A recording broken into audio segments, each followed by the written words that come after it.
I know who you really are. Tech genius saves mysterious CEO, then discovers her dark secret. Sometimes the most dangerous secrets aren't the ones we keep from others. They're the ones we keep from ourselves. What happens when a struggling tech genius crosses paths with a billionaire CEO running from her past? This is a story about identity, survival, and the courage to love someone despite the lies they've built their life on. If you're ready for a tale of mystery, romance, and redemption, hit that like button and subscribe for more incredible stories. Let's dive in. The parking garage beneath Sterling Ventures reeked of motor oil and something else Marcus Chen couldn't quite identify. Fear, maybe? Or desperation? He pulled his worn jacket tighter against the November chill seeping through the concrete structure as his footsteps echoed in the artificial twilight of fluorescent lights. He shouldn't be here. Every instinct screamed at him to turn around, walk back to his beat-up Honda, and forget about the freelance contract that had brought him to downtown Chicago's most exclusive business district. But Amy's medical bills wouldn't pay themselves, and pride was a luxury he couldn't afford anymore. The email had been simple enough. Need discreet IT security consultation. One-time payment. Cash. Meet it in Sterling Ventures parking garage, level B3, 7 p.m. Marcus checked his phone. 7:03. Whoever had hired him was late, which meant either they were testing his patience or something had gone wrong. In his experience, when mysterious clients offering cash payments ran late, it usually meant the latter. He was about to leave when the sound of running footsteps echoed from the stairwell. Not the confident stride of a business executive, but the desperate rhythm of someone fleeing. Marcus moved instinctively toward the shadows between two black SUVs, his programmer's mind automatically cataloging escape routes and potential threats. The stairwell door burst open with a metallic clang that reverberated through the garage like a gunshot. A woman stumbled through her breath, coming in sharp gasps that created small clouds in the cold air. She was tall, elegant, even in her obvious distress, wearing a charcoal business suit that probably cost more than Marcus made in 3 months. Dark hair that had been carefully styled now hung loose around her face, and her usually pristine appearance was marred by what looked like tears in her clothing.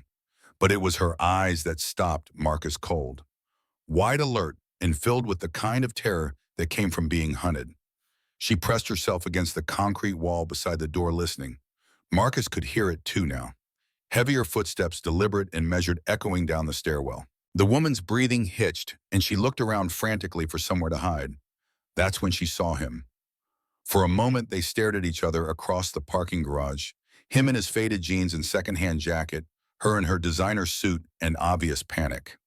Marcus felt recognition tickle the back of his mind, but before he could place where he'd seen her before the stairwell door opened again. A man emerged, tall and broad-shouldered, wearing an expensive coat that couldn't quite hide the bulk of what was probably a shoulder holster. He moved with the practiced efficiency of someone comfortable with violence, his eyes scanning the garage methodically. Professional, dangerous.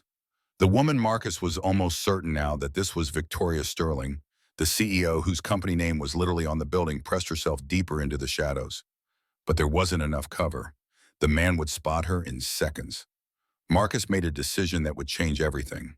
"Victoria," he called out, his voice echoing through the garage with just the right mix of surprise and concern. "Is that you? I thought we were meeting on B2. The woman's head snapped toward him, confusion and hope warring in her expression. The pursuing man stopped reassessing. Marcus walked toward Victoria with the casual confidence of someone who belonged here, someone who had every right to be meeting with the CEO of Sterling Ventures in a parking garage. "Sorry I'm late," Marcus continued, reaching Victoria and smoothly positioning himself between her and the man who was now watching them with calculating eyes. "Traffic was insane. You look like you've been waiting forever." Victoria Sterling was quicker than he'd expected. "It's fine," she said, her voice slightly breathless but gaining strength. "I was just getting some air. Shall we head up to my office?" The man in the expensive coat had stopped advancing, but his hand remained ominously close to his jacket's inner pocket.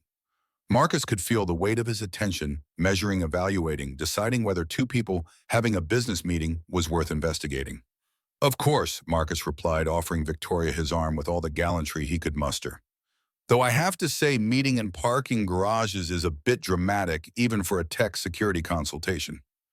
Something flickered in Victoria's eyes, surprise maybe at how smoothly he'd played along.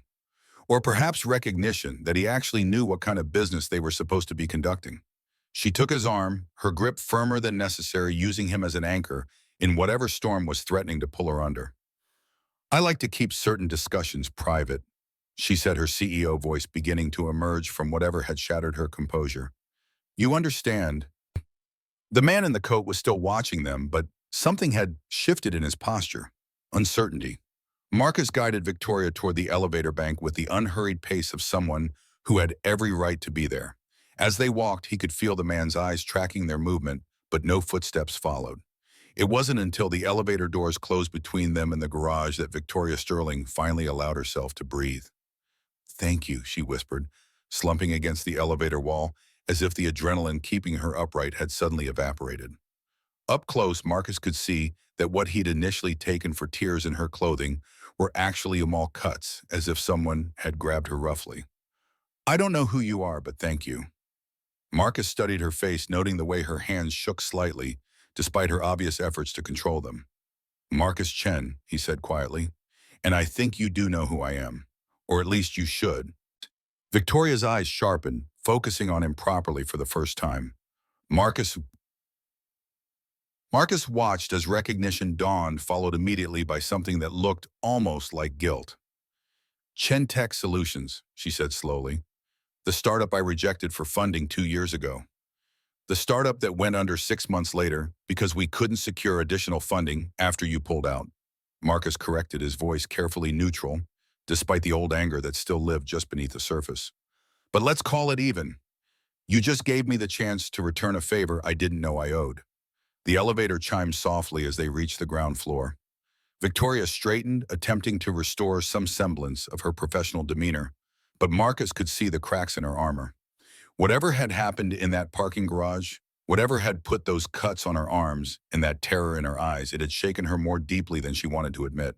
I can't go up to my office like this, she said more to herself than to him. People will ask questions. People will ask questions anyway when security footage shows you running through the parking garage like you were being chased, Marcus pointed out. Which, judging by our friend with the shoulder holster, you were. Victoria's jaw tightened. You saw that? I see a lot of things. Programmers curse. We're trained to notice patterns, anomalies, things that don't fit. Marcus leaned against the elevator wall, studying her. Like mysterious emails requesting IT security consultations, cash payments, and meetings in parking garages.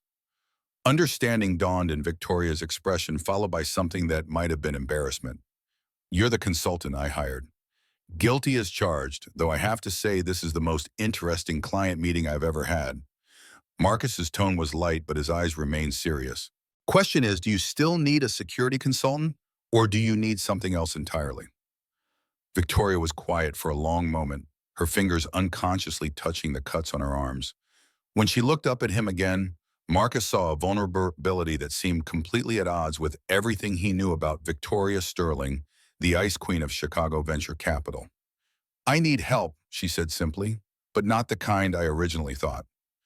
What kind of trouble are we talking about? Marcus asked, though part of him suspected he already knew.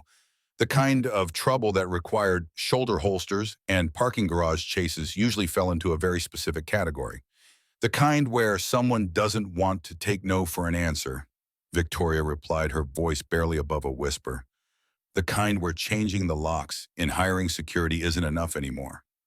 Marcus felt something cold settle in his stomach. He'd seen this before during his brief stint doing IT work for a women's shelter in college.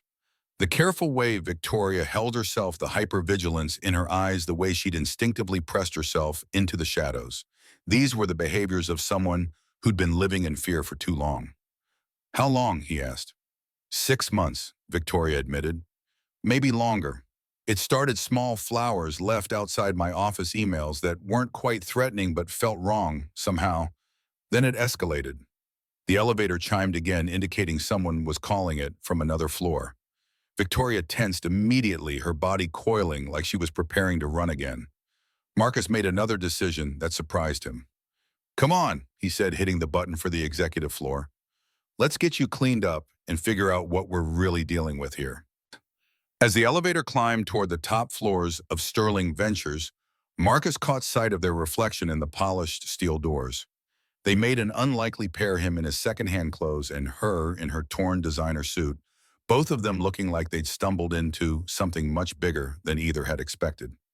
Why are you helping me? Victoria asked suddenly. After what happened with your startup, you have every reason to hate me. Marcus considered the question seriously. Why was he helping her? Part of it was basic human decency. Nobody deserved to be hunted through parking garages by men with guns. Part of it was professional curiosity.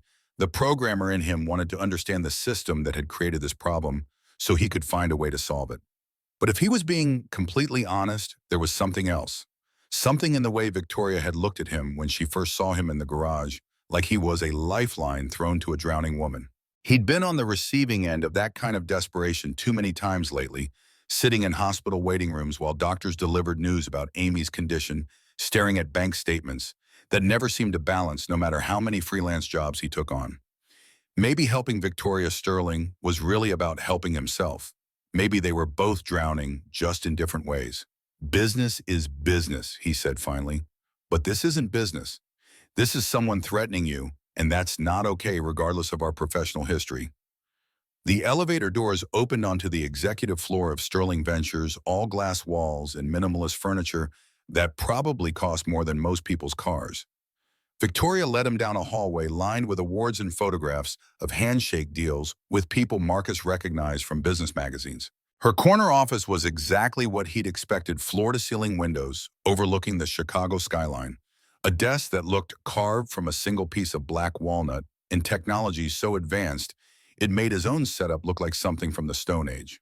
But what caught his attention were the details that didn't fit the image.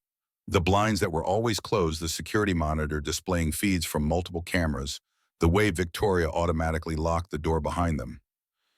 You can use the washroom to clean up, Marcus said, gently indicating a door that presumably led to a private bathroom. While you do that, I'm going to take a look at your security setup and see what we're really dealing with. Victoria hesitated. You don't understand. This isn't just about computer security. Whoever's doing this, they're not just hacking my accounts or sending threatening emails anymore. They're getting physical, personal. I understand more than you think, Marcus replied, settling into the chair in front of her computer terminal. And right now, the best way I can help is by finding out who's been tracking your movements well enough to corner you in that parking garage. As Victoria disappeared into the bathroom, Marcus began his work. Her computer security was impressive: military-grade encryption, biometric locks, the kind of paranoid-level protection that came from having enemies with serious resources. But as he dug deeper into her digital footprint, patterns began to emerge. Someone had been watching Victoria Sterling for months, learning her routines, her schedules, her habits. They'd been patient, methodical, building a comprehensive profile of her daily life. The level of surveillance was professional, thorough, and absolutely terrifying in its scope. But what made Marcus's blood run cold was the realization that whoever was doing this had access to information that should have been impossible to obtain. Banking records, private communications, even security footage from buildings Victoria frequented, it was all there compiled into a dossier that read like the work of someone with government-level resources or connections. When Victoria emerged from the bathroom 15 minutes later, she'd managed to repair most of the damage to her appearance. Her hair was back in its professional style, the cuts on her arms were cleaned and covered, and she'd somehow found a blazer to replace the torn jacket. But Marcus could see the exhaustion in her eyes, the way she held herself like someone expecting another attack at any moment. Find anything interesting? She asked, though her tone suggested she already suspected the answer. Someone's been building a very comprehensive file on you, Marcus said carefully. Banking habits, travel schedules, business meetings, personal relationships, or lack thereof. This isn't amateur hour, Victoria. Whoever's doing this has serious resources. Victoria sank into the chair across from her desk, suddenly looking every one of her 35 years. I know who it is, she said quietly. Marcus waited, recognizing the moment when someone was about to reveal the truth that they'd been avoiding. David Sterling, Victoria continued, her voice hollow. My brother. The admission hung in the air between them like a live wire. Marcus felt pieces of a puzzle he didn't even know he was solving suddenly click into place. Your brother has access to this kind of surveillance capability. David worked in private security, military contractors, government consulting, that sort of thing. Victoria's hands clenched in her lap. He always said he could find anyone, track anyone if he really wanted to. What does he want? Marcus asked, though something told him the answer would be more complicated than simple extortion or revenge. Victoria was quiet for so long that Marcus thought she might not answer. When she finally spoke, her voice was barely audible. He wants me to come home, she said. He wants me to stop being Victoria Sterling and go back to being Vera Kowalski from Milwaukee. The words hit Marcus like a physical blow. He stared at Victoria Vera, trying to reconcile the polished CEO sitting across from him with the revelation that her entire identity was essentially a carefully constructed fiction. Vera Kowalski, he repeated slowly. I legally changed my name when I was 22, Victoria said, her voice growing stronger as she continued. Changed everything, actually. Background, education, history, even my accent. Victoria Sterling has an MBA from Wharton and comes from old Connecticut money. Vera Kowalski dropped out of community college and grew up in a trailer park. Marcus leaned back in his chair, processing this information. It explained a lot: the paranoid security, the lack of personal relationships, the way she seemed to hold herself apart from everyone around her. Victoria Sterling wasn't just a successful businesswoman. She was a complete reinvention, a person who had literally created herself from nothing. And your brother can't accept that transformation. David never understood why I left, Victoria said. Our parents died in a car accident when I was 19. He was in the military stationed overseas. I was supposed to wait for him to come home, supposed to keep the family together. Instead, I sold everything we inherited, used the money to fund my new identity, and disappeared. How long ago? 16 years. Victoria's voice cracked slightly. I haven't spoken to him in 16 years, but somehow he found me. 6 months ago, the harassment started with a single email. I know who you really are, Vera. Time to come home. Marcus felt a surge of sympathy for the woman sitting across from him. He understood the desperation that drove someone to completely reinvent themselves, the fear of being dragged back into a life they'd fought so hard to escape. But he also understood the pain of abandonment, the way family wounds could fester for years before erupting into something destructive. And tonight, what triggered the parking garage incident. Victoria pulled out her phone, scrolled through her messages, and held it out for Marcus to see. The text was simple, terrifying in its brevity. Time's up, Vera. If you won't come willingly, I'll bring you home myself. I was leaving a dinner meeting when I got that, Victoria explained. I looked up and saw David standing by my car. He's gotten bigger since I last saw him, more intimidating. When I tried to go back inside the restaurant, he started following me. That's when I ran. Marcus studied the phone, noting the timestamp on the message. This came in less than an hour ago. He's escalating, moving from surveillance to direct confrontation. What do I do? The question came out smaller than Victoria probably intended, vulnerable in a way that seemed to surprise her as much as it did Marcus. Marcus looked at this woman who had built an empire from nothing, who commanded boardrooms and made million-dollar decisions without blinking, and saw the frightened girl she'd once been. The girl who'd lost her parents and run away from the only family she had left because staying meant accepting a life that would have suffocated everything she wanted to become. First, we make sure you're safe tonight, he said practically. David knows where you live, where you work, probably every place you go regularly. You need somewhere he won't expect. I could get a hotel. He'll track your credit cards. This is his area of expertise, remember? Marcus was already thinking ahead, formulating a plan. You need to stay somewhere off the grid, somewhere that doesn't exist in Victoria Sterling's world. And where exactly would that be? Marcus hesitated, knowing that what he was about to propose would change the dynamic between them completely. My apartment, it's registered under my old business name in a neighborhood that doesn't exactly cater to venture capital executives. David Sterling might be able to track Victoria Sterling's digital footprint, but he can't track what doesn't exist. Victoria stared at him. You're offering to let a virtual stranger stay in your apartment. I'm offering to help someone who's in trouble, Marcus corrected. Though if we're going to do this, you should probably know that I'm not exactly living the bachelor lifestyle. My sister Amy lives with me. She's 24 and she's sick. Very sick. What kind of sick? Lupus complicated by kidney dysfunction. She's been in and out of the hospital for the past year. Marcus ran a hand through his hair, suddenly feeling the weight of everything he was juggling. I'm telling you this because if you stay at my place, you'll meet her. And Amy has a gift for seeing through people's facades.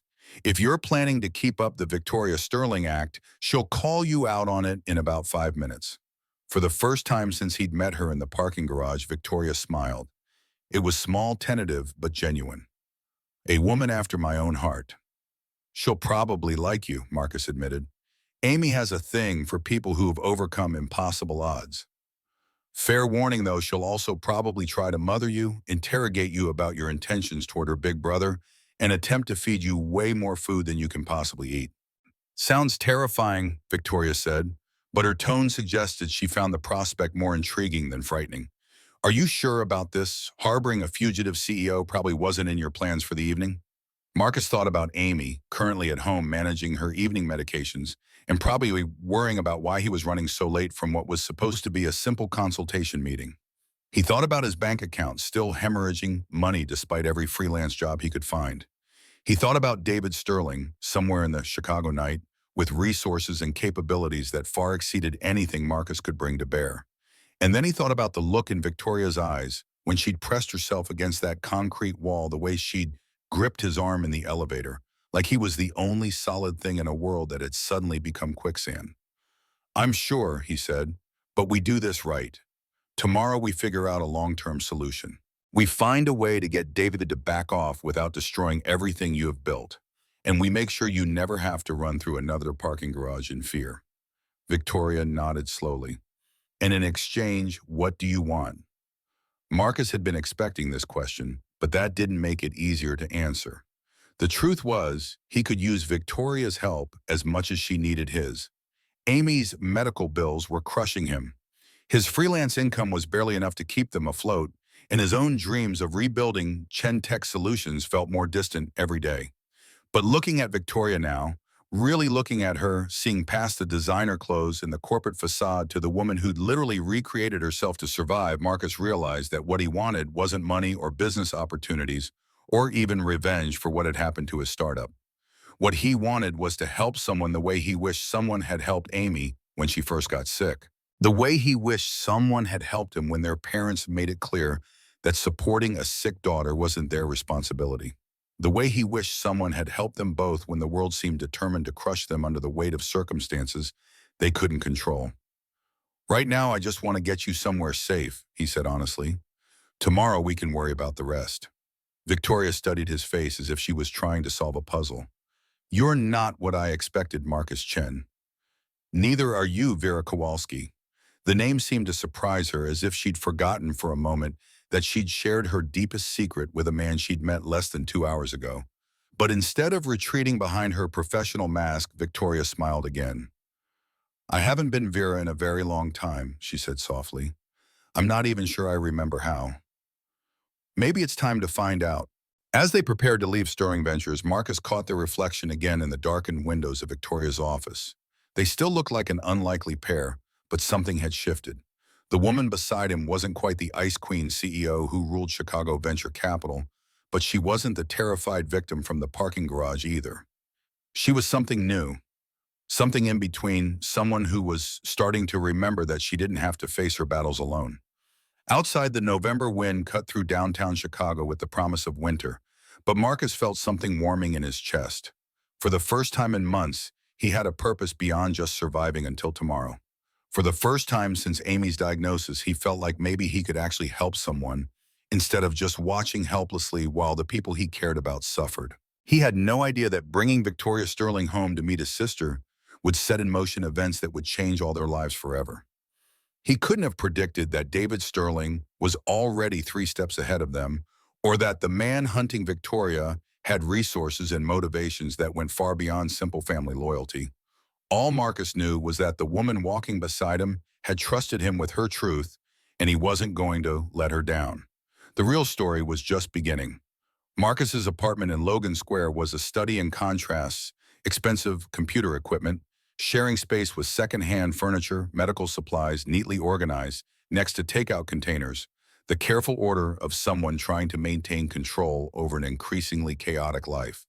Victoria took it all in with the analytical eye of someone who'd spent years reading people through their environments. "Amy," Marcus called out as they entered. "I'm home, and I brought company." "About time," came a voice from the kitchen, followed by the sound of a wheelchair rolling across hardwood floors. "I was starting to think you'd been kidnapped by O." Amy Chen stopped in the doorway, taking in the sight of Victoria Sterling, standing in her living room, where Marcus was lean and angular.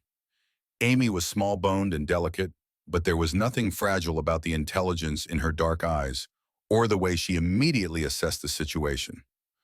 "Well," Amy said after a moment, "this is interesting." Victoria found herself holding her breath, waiting for recognition for the inevitable questions about why a billionaire CEO was standing in a modest apartment in Logan Square at 9 o'clock on a Tuesday night. But Amy's expression held only curiosity and what might have been amusement. "Amy, this is Victoria," Marcus said carefully. "She's going to be staying with us tonight. She's having some security issues. Security issues that require staying off the grid." I'm guessing Amy's gaze shifted between her brother and Victoria, clearly picking up on undercurrents neither of them had explicitly stated. The kind where hotels and credit cards are problematic. "Something like that," Victoria said, finding her voice. "I hope I'm not imposing." Marcus said, Marcus said I'd probably like you, Amy interrupted with a slight smile. "He also probably warned you that I'm nosy and will try to feed you." Fair warning, he was right on both counts. Despite everything that had happened that evening, Victoria felt some of the tension leave her shoulders. There was something disarming about Amy Chen's directness, a lack of pretense that was refreshingly different from the careful political maneuvering Victoria was used to in her professional life. "I could eat," Victoria admitted. "It's been a complicated day." Complicated? How garden variety, stalker, ex-boyfriend? Or are we talking about something that requires actual witness protection? Amy's tone was light, but Victoria caught the sharp intelligence beneath the casual question. Marcus shot his sister a warning look. "Amy, what if someone's staying in our apartment because they're in danger? I'd like to know what we might be dealing with." "It's a perfectly reasonable question." Victoria looked between the siblings, noting the easy familiarity of their interaction, the way Marcus's entire demeanor softened when he looked at his sister. It had been so long since she'd been around a real family dynamic that she'd almost forgotten what it looked like. "It's my brother," she said quietly. "He's been tracking me for months, and tonight he escalated to direct confrontation." Amy's expression immediately became more serious. "Tracking you how?" "Digital surveillance, mostly. Banking records, travel patterns, communication monitoring. He has the resources and skills to be very thorough." Victoria hesitated, then added, "He works in private security." "Worked," Marcus corrected. Past tense. "I did some digging while you were cleaning up. David Sterling was discharged from Sterling Security Solutions 3 months ago, officially for policy violations. But reading between the lines, it sounds like he was using the company resources for unauthorized surveillance operations." Victoria sank onto the couch, feeling suddenly exhausted. "He lost his job because of me, because he was obsessed with finding me." "He lost his job because he chose to break the rules," Amy said firmly, rolling her wheelchair closer to the couch. "There's a difference. Trust me, I've gotten very good at distinguishing between consequences and blame over the past year." Something in Amy's tone caught Victoria's attention. "Marcus mentioned you've been sick." "Lupus with kidney complications," Amy said matter-of-factly. "The kind of illness that likes to remind you on a regular basis that life doesn't follow the plans you make for it, which is why I've become an expert on adapting to circumstances beyond your control." Victoria studied the younger woman, noting the subtle signs she'd learned to recognize over the years, the careful way Amy positioned herself to minimize obvious discomfort, the slight pallor that spoke of chronic fatigue, the medical alert bracelet on her wrist. But what struck her most was the complete absence of self-pity in Amy's demeanor. "How do you do it?" Victoria asked. "Adapt, I mean." "You identify what you can control versus what you can't," Amy replied. "You make peace with the second category and focus all your energy on the first." And you let people help you, which is usually the hardest part. Marcus was watching this exchange with an expression Victoria couldn't quite read. Amy's the philosophical one in the family, he said. I'm more of a fix the problem through superior technology kind of person, which works great for computer viruses, Amy said dryly, less effective for family drama and chronic illnesses. Speaking of fixing problems through technology, Marcus said, pulling out his laptop, I want to set up some basic security protocols while we figure out our next move. Victoria, I'll need access to your primary account so I can see exactly what David's been monitoring. Victoria hesitated. Giving someone access to her digital life felt almost more intimate than sharing her real name had been. But looking at Marcus, really looking at him, taking in the careful way he'd positioned himself to protect both her and Amy, the obvious love he had for his sister, the matter-of-fact competence with which he approached problems, she realized that trust was something she was going to have to learn again. Okay, she said, pulling out her phone. What do you need? For the next hour, Marcus walked her through a comprehensive security audit while Amy provided commentary and occasional snacks that appeared as if by magic. Victoria found herself relaxing in spite of the circumstances, lulled by the domestic normalcy of siblings bickering over the proper way to make tea and whether 17 layers of encryption was excessive for ordering takeout. It had been years since she'd been in a space that felt genuinely lived in, where the furniture was chosen for comfort rather than impression, and the art on the walls reflected personal taste rather than investment value. The Chen apartment wasn't large or luxurious, but it felt like home in a way Victoria's penthouse never had. Find anything interesting? Amy asked as Marcus typed rapid-fire commands into his laptop. David's been very busy, Marcus said grimly. He's not just monitoring Victoria's accounts, he's been building profiles on everyone she interacts with regularly. Business associates, building staff, even her dry cleaner. Why? Victoria asked, though she suspected she already knew the answer. He's looking for pressure points, people he can use to get to you if direct approach doesn't work. Marcus turned his laptop screen toward her, showing a detailed spreadsheet that made her stomach turn. He's identified 17 people in your regular orbit who he considers potential leverage. Victoria scanned the list, recognizing names and feeling sick. Her assistant, her doorman, several business associates, people who had the misfortune of being part of Victoria Sterling's world, and therefore targets for David's obsession. There's more, Marcus continued, his voice carefully neutral. He's been monitoring medical facilities in the Chicago area. Specifically, he's flagged any admissions or outpatient visits by Asian males aged 25 to 35 with the surname Chen. The words hit Victoria like ice water. She looked up to find Amy staring at her brother with dawning comprehension. He knows about you, Victoria whispered. He knows Marcus helped me.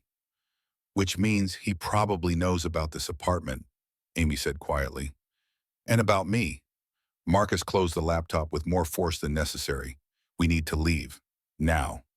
Where exactly are we supposed to go? Amy asked practically. I can't exactly check into a random hotel, Marcus. I have medications, equipment, doctor's appointments. I know. Marcus ran his hands through his hair, clearly trying to calculate options. Maybe your friend Sarah's place in Evanston.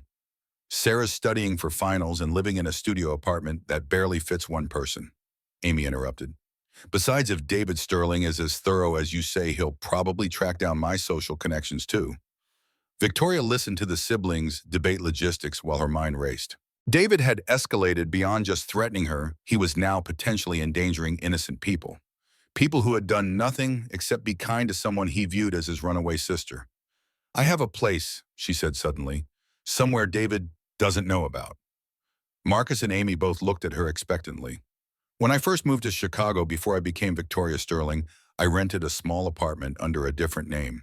I kept it even after I could afford better places as a contingency plan, I suppose. Victoria realized how paranoid that sounded, but neither Chen's sibling looked judgmental. It's registered under Vera K. Smith, paid for with a separate bank account David wouldn't have been able to trace. I haven't used it in years, but the lease is still active. Where? Marcus asked. Pilsen. It's nothing fancy, but it would be invisible to someone looking for Victoria Sterling's properties. Amy raised an eyebrow. You've been paying rent on a secret apartment for 16 years, just in case you needed a place to hide. More or less, Victoria felt heat rise in her cheeks. I told you I'm paranoid. You're prepared, Amy corrected. There's a difference. Though I have to ask, what made you think you might need a bolt hole someday? Victoria considered how to answer that question honestly. Because I always knew that becoming Victoria Sterling was a kind of theft. I took a life that didn't belong to me, built success on a foundation of lies. Part of me always suspected that someday I'd have to pay for that. And you think David coming after you is some kind of cosmic payback? Amy's voice was gentle but firm. Victoria, you didn't steal anything. You created something. There's a difference between running away from who you were and running toward who you wanted to become. Before Victoria could respond, Marcus held up a hand for silence. He'd moved to the window and was peering through a gap in the blinds. What is it? Amy asked. Black SUV parked across the street. 2 occupants. They've been there for about 10 minutes. Marcus's voice was tight with controlled tension. That's not normal for this neighborhood. Victoria felt her blood turn to ice. How did he find us so fast? Same way he found everything else, Marcus said grimly. Superior resources and a complete disregard for privacy laws. He moved away from the window. We need to leave now, back exit through the alley. I need 5 minutes to grab medications and essential equipment, Amy said, already moving toward her room. Victoria, can you help Marcus pack up his computer gear? The next few minutes passed in a blur of controlled urgency. Victoria found herself following Marcus's terse instructions, unplugging equipment and packing drives while he secured data and implemented what he called digital scorched earth protocols. What exactly does that mean? She asked, watching him type commands at lightning speed. It means if David tries to hack into my systems after we leave, he's going to find some very unpleasant surprises, Marcus replied. The kind that might teach him the difference between surveillance and cyber warfare.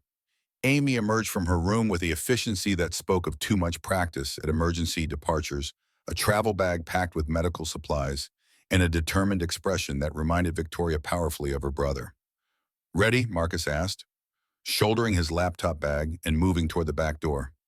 Wait, Victoria said, suddenly struck by the magnitude of what was happening. I can't ask you to do this, either of you. David is dangerous, and you have too much to lose. Victoria, Amy's voice cut through her growing panic. Do you know what the worst part about being chronically ill is? The non sequitur caught Victoria off guard. What?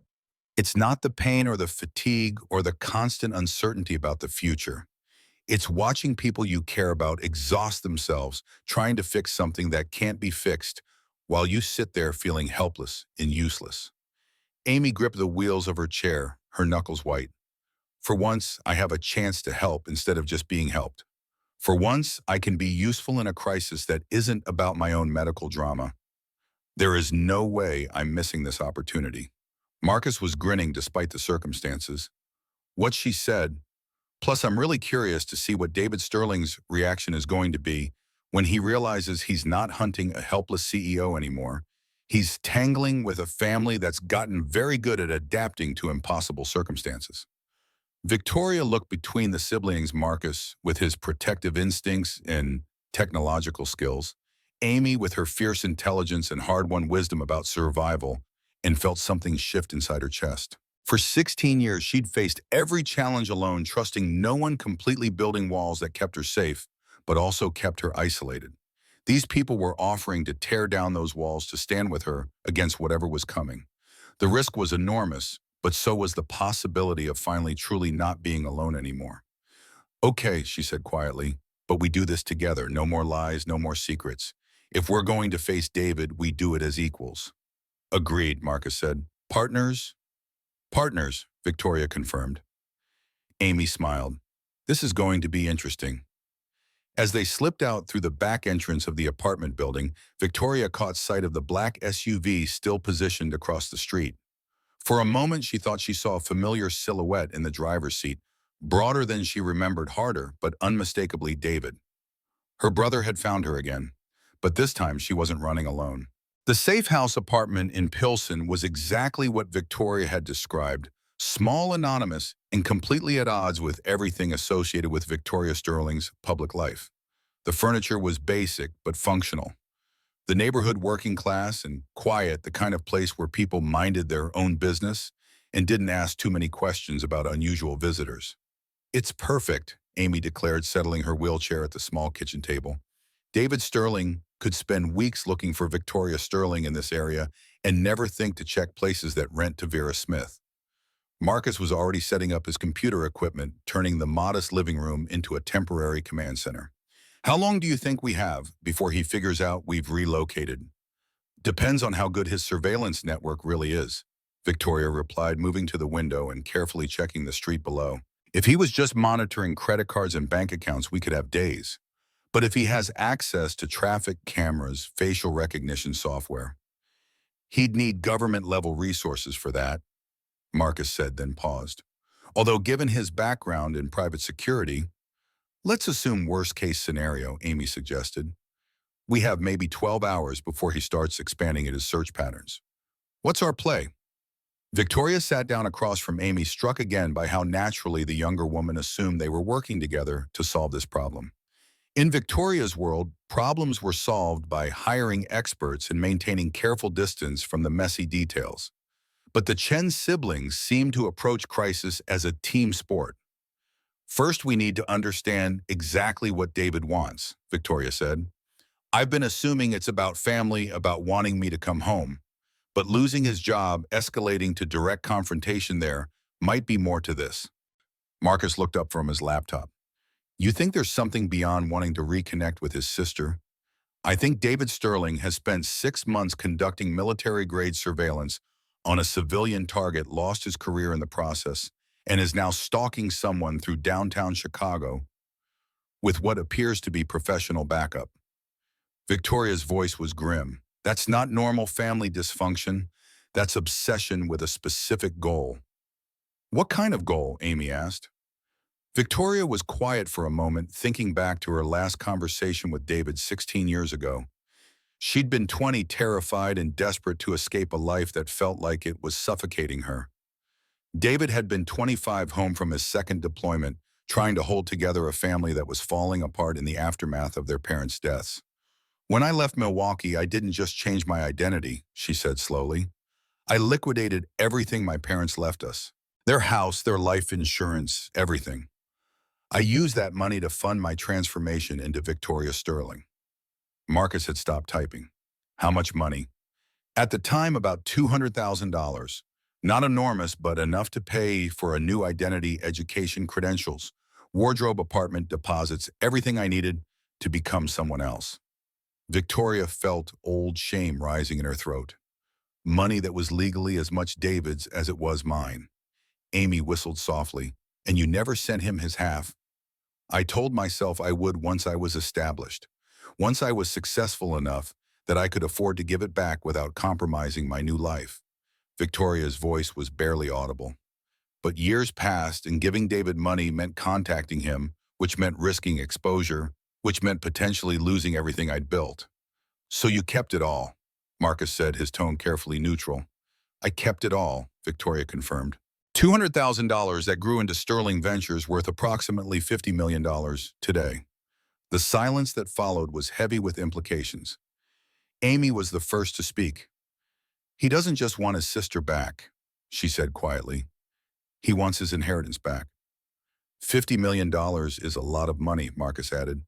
Enough to justify months of surveillance and professional stalking services. Victoria felt the weight of 16 years of guilt settling on her shoulders like a lead blanket. I stole from him. I stole from my own brother to build my empire, and now he's come to collect. You use shared resources to invest in your future, Amy corrected firmly. Without his permission, yes, but not maliciously. You were 20 years old, traumatized, and trying to survive. That's not the same as theft. Tell that to David. Maybe we will, Marcus said thoughtfully. What if the solution isn't running or hiding? What if it's negotiating? Victoria stared at him. You want me to give him the money? I want us to understand what would actually resolve this situation, Marcus replied. If David wants financial compensation, that's something we can work with.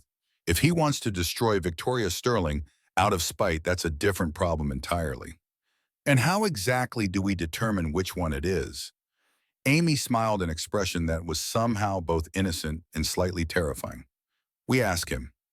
Before Victoria could respond, Marcus's computer chimed with an alert. He glanced at the screen and his expression immediately became tense.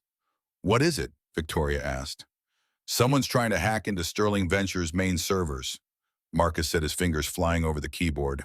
Sophisticated attack, very professional. They're specifically targeting financial records and business communications. David, has to be. He's looking for information about your current financial situation, probably trying to determine exactly how much his inheritance has grown into. Marcus paused, studying the data streaming across his screen. But he's also searching for something else. Personal communications, private files. He's not just after money, Victoria. He's looking for leverage. What kind of leverage?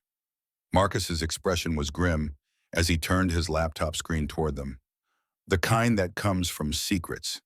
He's specifically targeting any communications that might reveal information about Victoria Sterling's real identity. The implications hit Victoria like a physical blow. He's not just trying to claim his inheritance. He's trying to destroy my life. Or both, Amy said quietly. Financial compensation and public humiliation. Make you pay for leaving, then make sure everyone knows exactly who you really are and how you built your success. Victoria felt the room spinning slightly around her. Everything she'd worked for, everything she'd built, everything she'd become, David could destroy it all with a few well-placed revelations. Even if she gave him his inheritance, there was no guarantee he'd keep her secrets. Hey, Marcus's voice was gentle but firm. Look at me. Victoria focused on his face, noting the calm determination in his expression. David Sterling doesn't get to decide who you are, Marcus said quietly. He doesn't get to drag you back to a life you outgrew, and he doesn't get to hold your past hostage to control your future. We're going to figure this out. How? The question came out smaller than Victoria intended. By being smarter than he is, Amy said matter-of-factly. David might have resources, but we have something he doesn't. What's that? Amy grinned, an expression that reminded Victoria powerfully of her brother's determination. We have the person who built Victoria Sterling from nothing. If anyone can outmaneuver someone trying to tear down what you've created, it's the woman who created it in the first place. Marcus nodded. Plus, we have the element of surprise. David thinks he's hunting a helpless CEO who's running scared. He has no idea he's actually dealing with Vera Kowalski, the girl who was smart enough and tough enough to completely reinvent herself at 20. Victoria looked between the siblings, seeing her own reflection in their eyes. Not Victoria Sterling, polished CEO, but not Vera Kowalski, scared girl either.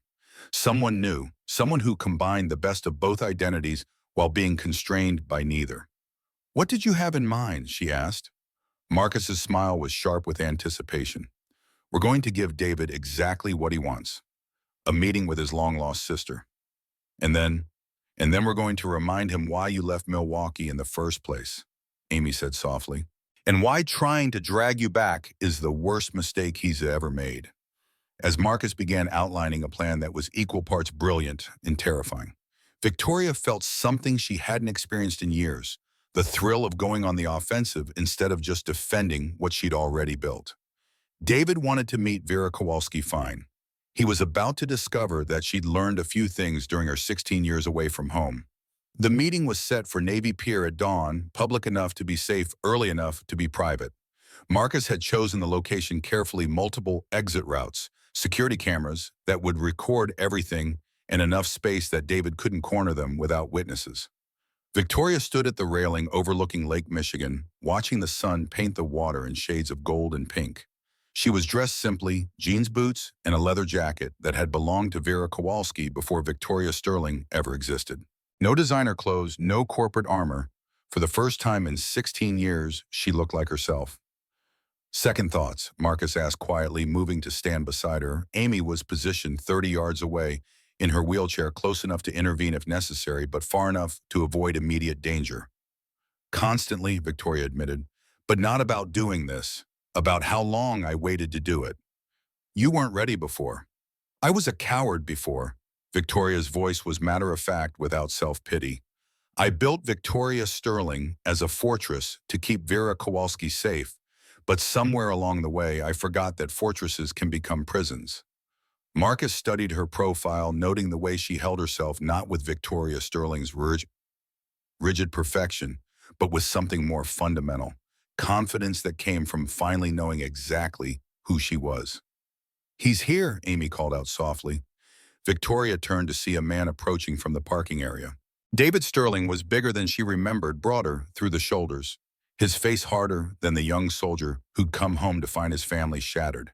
He moved with the careful awareness of someone comfortable with violence, and his eyes never stopped scanning for threats. But when his gaze finally found Victoria, he stopped walking entirely. "Jesus Christ, Vera," he said, his voice carrying across the morning air. "You look exactly the same." "Hello, David." Victoria kept her voice steady, warm, but not weak. "You don't." David resumed walking, but more slowly now, as if seeing his sister in person had knocked him off his prepared script. When he was close enough for normal conversation, he stopped again, studying her face like he was trying to solve the puzzle. 16 years, he said finally. 16 years, and that's all you have to say. "Hello, David." "What would you like me to say?" Victoria asked genuinely. "That I'm sorry I am. That I missed you. I did. That I was wrong to leave the way I did? Probably, but I'm not sorry for leaving David, and I'm not sorry for who I became." David's jaw tightened. Victoria Sterling. Billionaire CEO. Built on money stolen from her own family. "Built on money that belonged to both of us," Victoria corrected. "Used to create something neither of us could have imagined when we were 20 and 25 and drowning in grief. You had no right." "I had every right." Victoria's voice cut through his growing anger like a blade. "That money was mine as much as yours. What I didn't have the right to do would disappear without explanation and leave you wondering for 16 years whether I was dead or alive." David glanced toward Marcus, who had remained silent but alert throughout the exchange. "And who's this, your bodyguard?" "Marcus Chen," Victoria said. "He's the reason you're talking to me instead of having me kidnapped from a parking garage." Something flickered across David's expression. Surprise, maybe, that she knew about the surveillance and stalking he'd been conducting. "You figured out I was watching you." "Marcus figured it out. David, this is insane. 6 months of surveillance, losing your job, stalking me through Chicago with what I assume is professional backup." Victoria gestured toward the black SUV parked at the edge of the pier. "This isn't about money. This isn't even about family. This is about obsession." "You want to talk about obsession?" David's voice rose slightly. "Try spending 16 years wondering whether your baby sister was alive or dead. Try explaining to people that your only remaining family just vanished into thin air. Try building a life when half your foundation is missing." Victoria felt the old guilt rising in her throat but pushed it down. Guilt was a luxury she couldn't afford anymore. "You could have found me anytime you wanted, David. You have the skills, the resources. You chose not to look until 6 months ago." She stepped closer to him, close enough to see the exhaustion in his eyes. "What changed? What happened 6 months ago that made finding me so urgent?" David was quiet for so long that Victoria thought he might not answer. When he finally spoke, his voice was barely audible. "Mom and Dad's grave was vandalized. Someone spray-painted across both headstones, called them failures as parents for raising kids who abandoned each other." David's hands clenched into fists. "I went to file a police report, and the officer asked about next of kin. I had to tell him that my sister had been missing for 16 years, and I didn't even know if she was still alive." The words hit Victoria like a physical blow.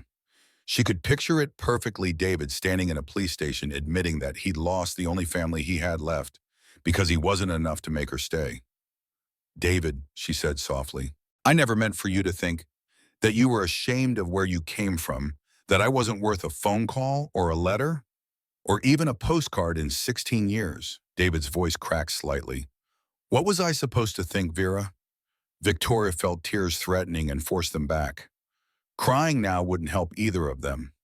"You were supposed to think that I was a scared, selfish 20-year-old who made terrible decisions about how to handle grief," she said honestly. "You were supposed to think that I ran away from everything that reminded me of losing Mom and Dad, including you. You weren't supposed to think it was your fault, David. It was never your fault." "Then why?" The question came out raw, desperate. Why disappear? Why steal our inheritance? Why become someone else entirely instead of just staying? Victoria glanced at Marcus, who nodded slightly. They discussed this moment, what she would say if David asked the fundamental question. The truth was going to hurt, but it was the only thing that might finally break the cycle of obsession that had brought them to this pier. Because staying meant becoming someone I wasn't, Victoria said quietly. David, after Mom and Dad had died, everyone expected me to be the grateful little sister who waited for her big brother to come home and fix everything. They expected me to be content with community college and a job at the local diner and maybe marriage to some guy from high school who never wondered about anything beyond Milwaukee. She took a breath, choosing her words carefully. I loved you. I still love you. But I couldn't live a small life just because other people thought that's what I deserved. And I couldn't stay in a place where everyone saw me as half of something broken instead of a whole person with her own dreams. David stared at her for a long moment. So you stole our inheritance to fund your escape. I used our inheritance to invest in my future, Victoria corrected. The same way you used your GI benefits to fund your education and your career. The difference is that my investment paid off beyond anything we could have imagined. $50 million, David said bitterly.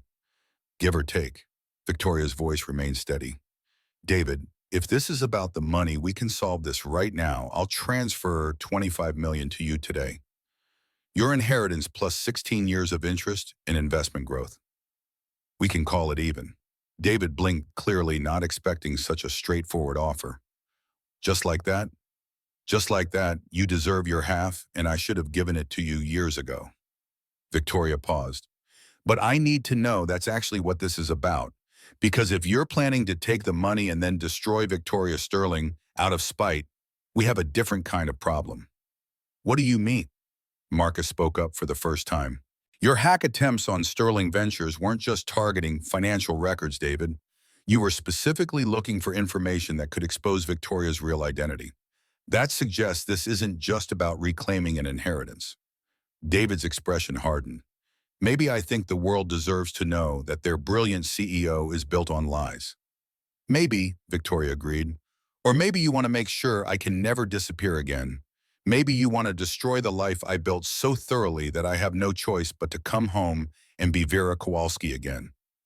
The accuracy of her guess was written across David's face.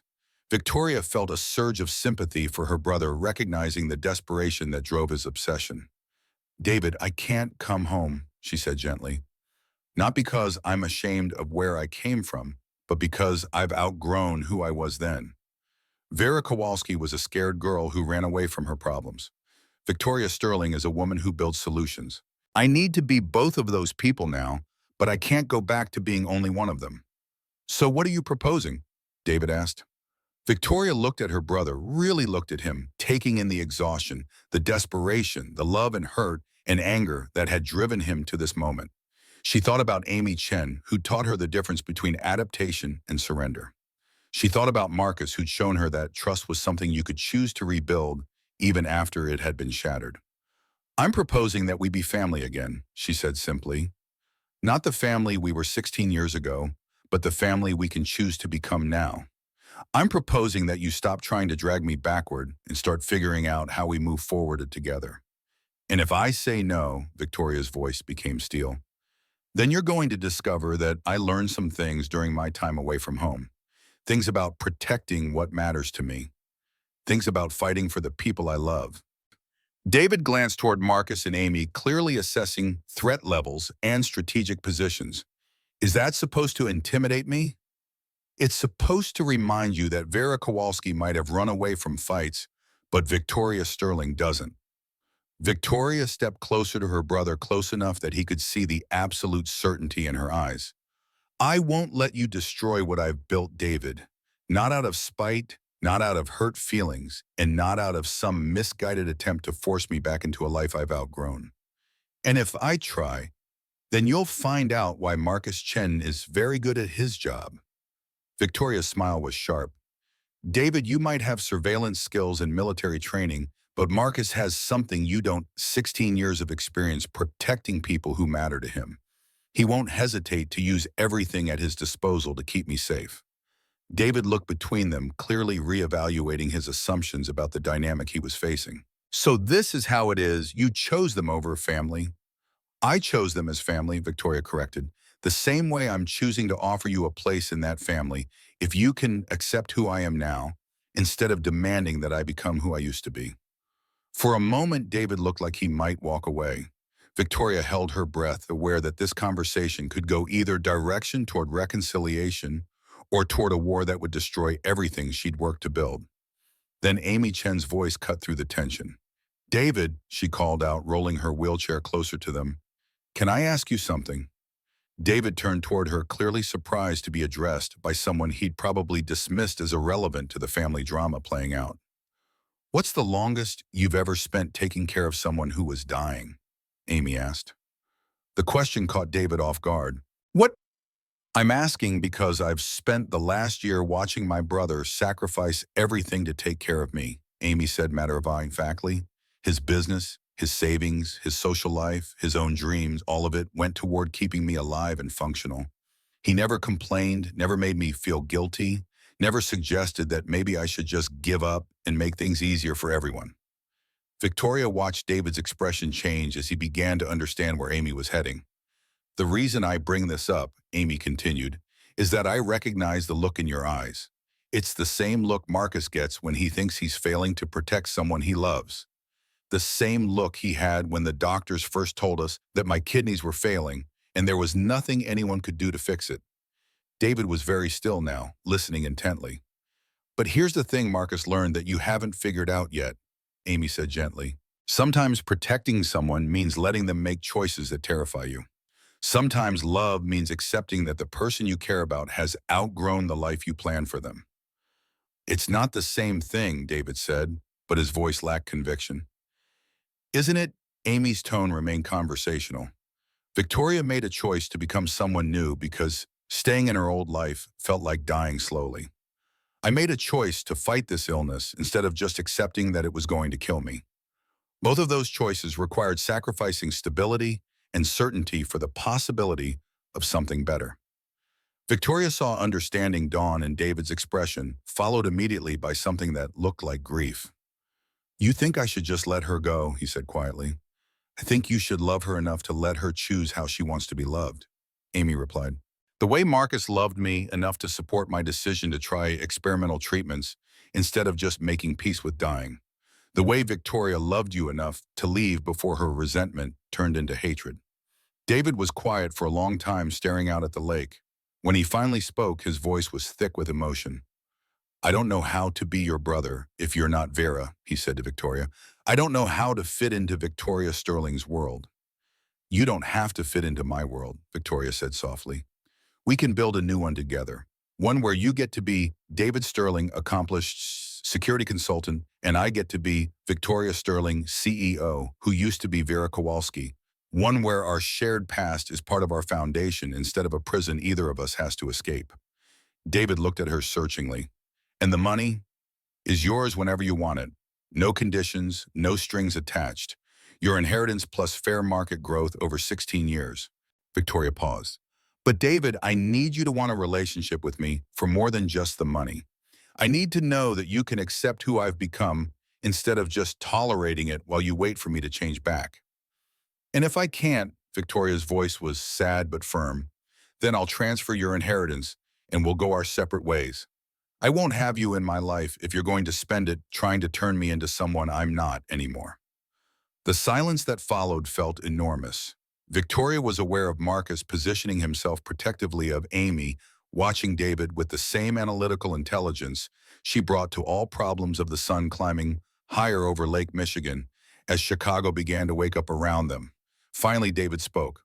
What would a relationship between Victoria Sterling and David Sterling look like? He asked. Victoria felt hope bloom in her chest for the first time in months. I don't know, she admitted, but I'd like to find out. Maybe we start with coffee once a month and see where it goes from there. Coffee, David repeated, as if testing the concept.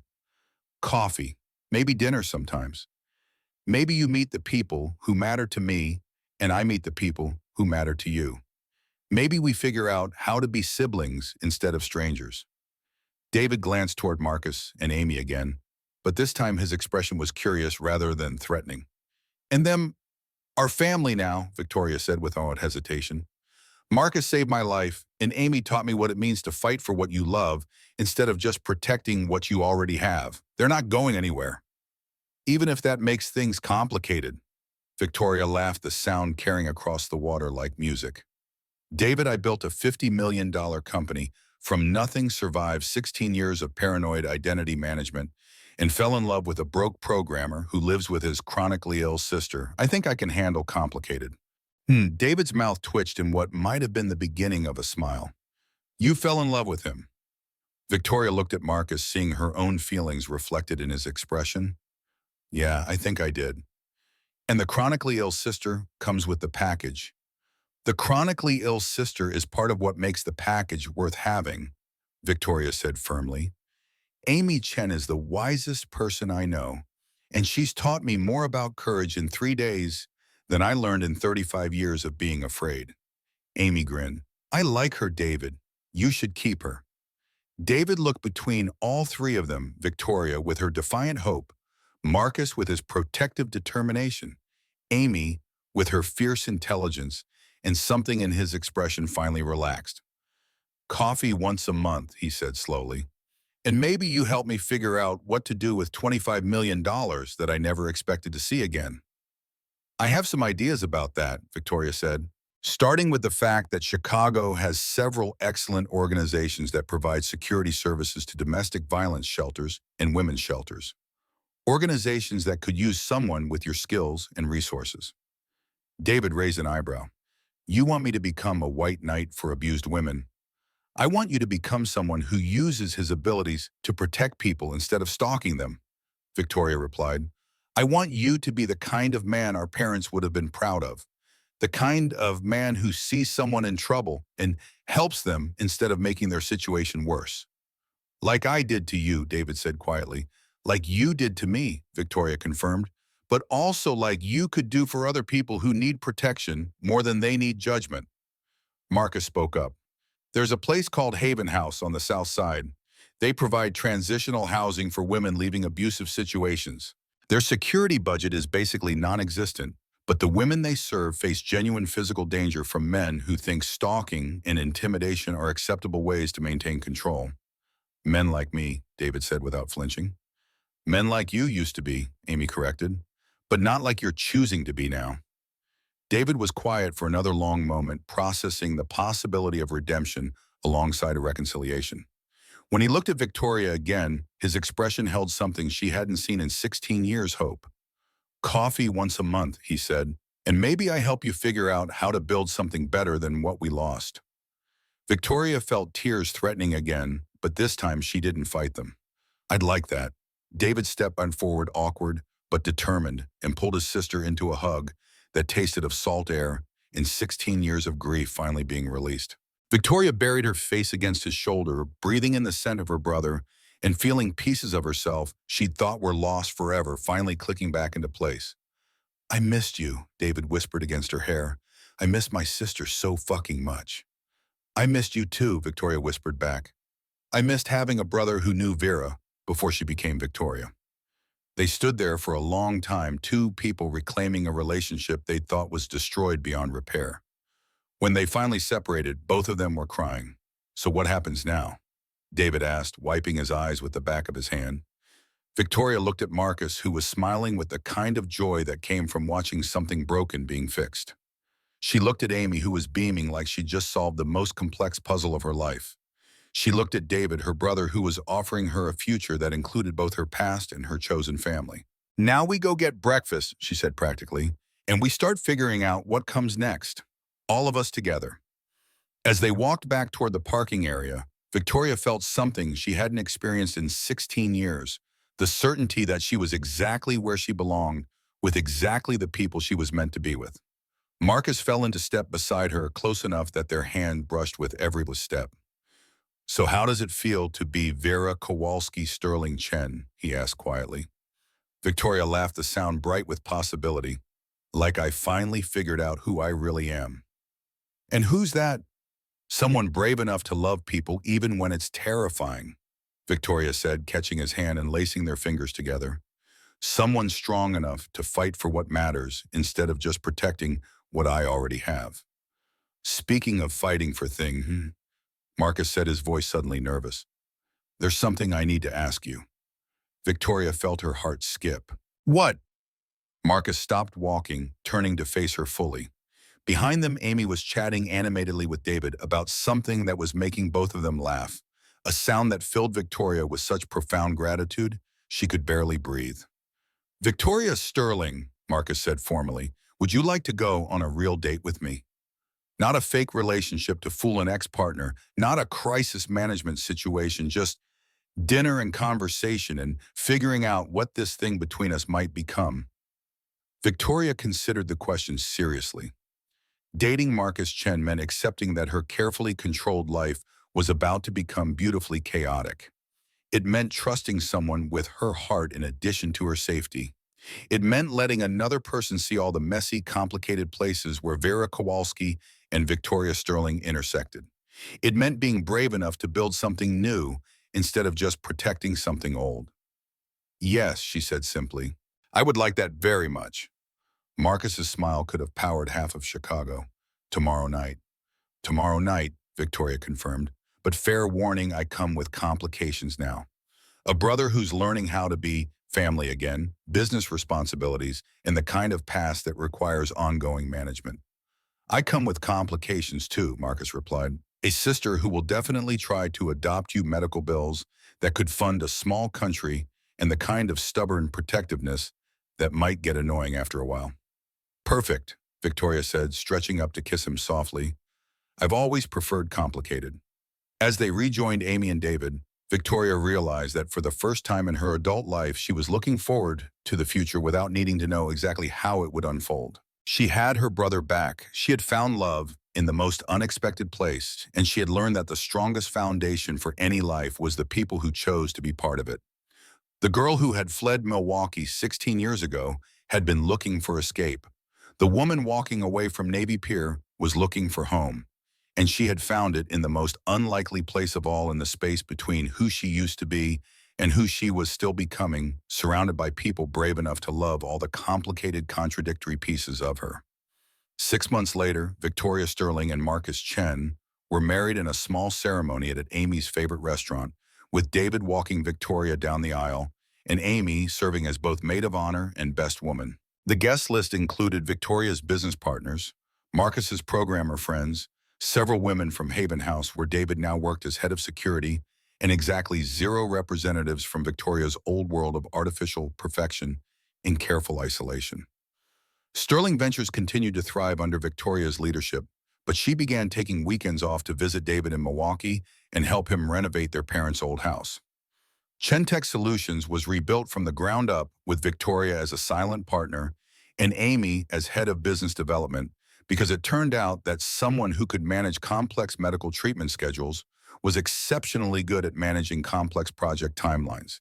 Amy's health stabilized with a new treatment protocol that Victoria's resources helped make available, but more importantly, Amy had found her purpose in building systems that helped other people navigate impossible circumstances. She became the person that David's shelter clients called when they needed someone who understood both the practical and emotional challenges of starting over. And every month, the extended Chen Sterling family gathered for coffee that turned into dinner, sharing stories and plans, and the comfortable chaos of people who had chosen to build something beautiful from the wreckage of their individual struggles. Victoria never went back to being Vera Kowalski, and she never stopped being Victoria Sterling.